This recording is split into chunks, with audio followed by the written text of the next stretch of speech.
When historians look back in the years to come, I think they'll conclude that the Tories never really recovered from Brexit.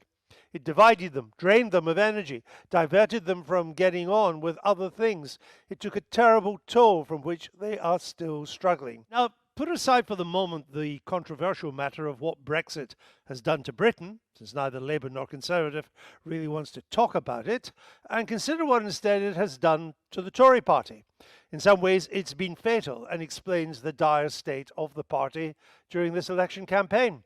What jumps out from Tim Shipman's No Way Out, his exhaustive study of the 3 years following the 2016 Brexit referendum, is not just what a miserable time that was for British politics under the grim, dead hand of Theresa May, but how it split the Tory parliamentary party every which way.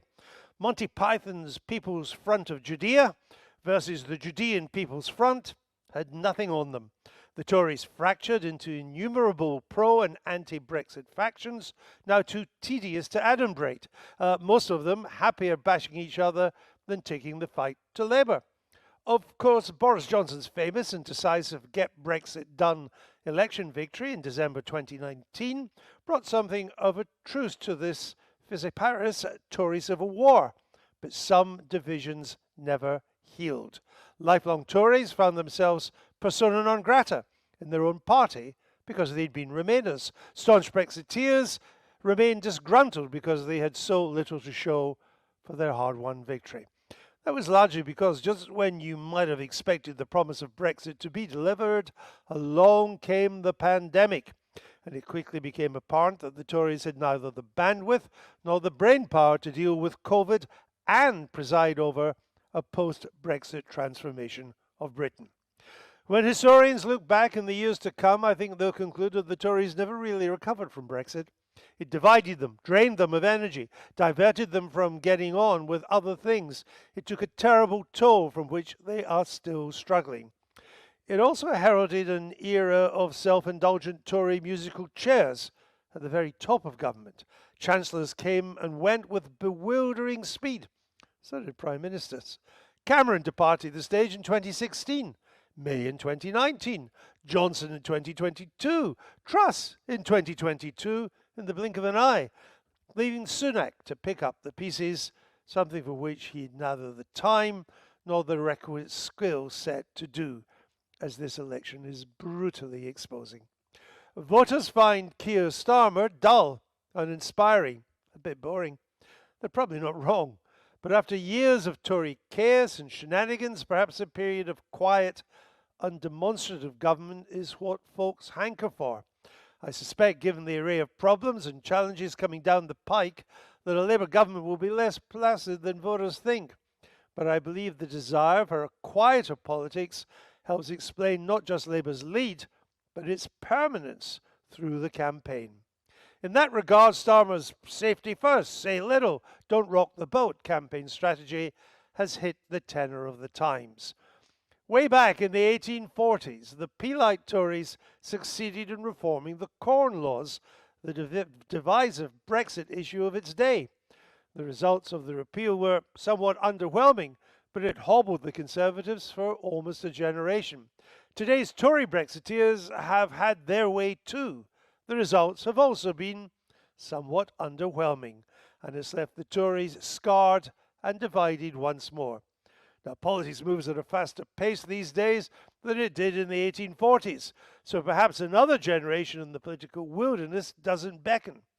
But a speedy comeback for the Tories, well, that won't be easy either. This is Andrew Neil on Times Radio, your election station. In a moment, I'll be speaking to Tory Minister Steve Baker. But first, a major development in the Betgate Tory gambling scandal. The Conservative Party has withdrawn its backing for two of its parliamentary candidates, Craig Williams and Laura Saunders, who are accused of making bets on the timing of the election. The party says it came to this decision based on what its own internal inquiries have uncovered. Let's speak to George Grills. He's the political correspondent of The Times. He's been across this story. We spoke to him earlier this week. George, do we know exactly why this decision has come now as opposed to, say, earlier when it broke? There's an official reason, and I think there is a political reason that's behind that. The official reason is that Labour wrote to the Gambling Commission and said to them basically, is there any reason, can you name who is suspected of putting on bets about the timing of the election?